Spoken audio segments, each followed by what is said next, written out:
Hi guys, good morning, no? So sa ngayon December 26, 2023. So nandito po tayo sa SM Cinema dito sa SM City Bacolod. So itong kaibigan nyo si Jake. So tignan natin ang pinapalabas ngayon dito sa SM City Cinema sa Metro Manila Film Fest, December 25 to January 7. So ito may mga pelikula tayo. Vicky and Badet, Broken Heart Street. Ito kay Alvin Richard and Tita Shawi, Family of Two. And then Firefly, iwan ko sinong artista, si Rodrigo, si Gomborza, no? And then we have here Kampon, horror yata to. Malyari kay Papa P, Papa Piolo. And then Mateo Bode Shelly, Pingo ko. Intelligent Begins.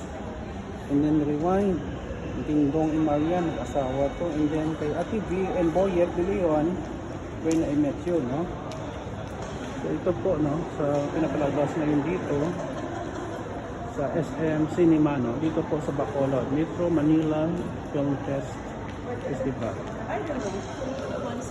Okay, so nandito tayo ngayon, gumagala guys. I'm just waiting for my business associate din, Sir Jason. We have a meeting. So ito ngayon ang rate, no, na time slot 255, medyo mahal na rin ang mga pelikula ngayon, no. So ito po, no? Nangyari. Anyway guys, thank you very much sa panonood sa video natin. Paki-like lang po, share, and huwag naman limutang mag-subscribe. Merry Christmas everyone. Bye-bye.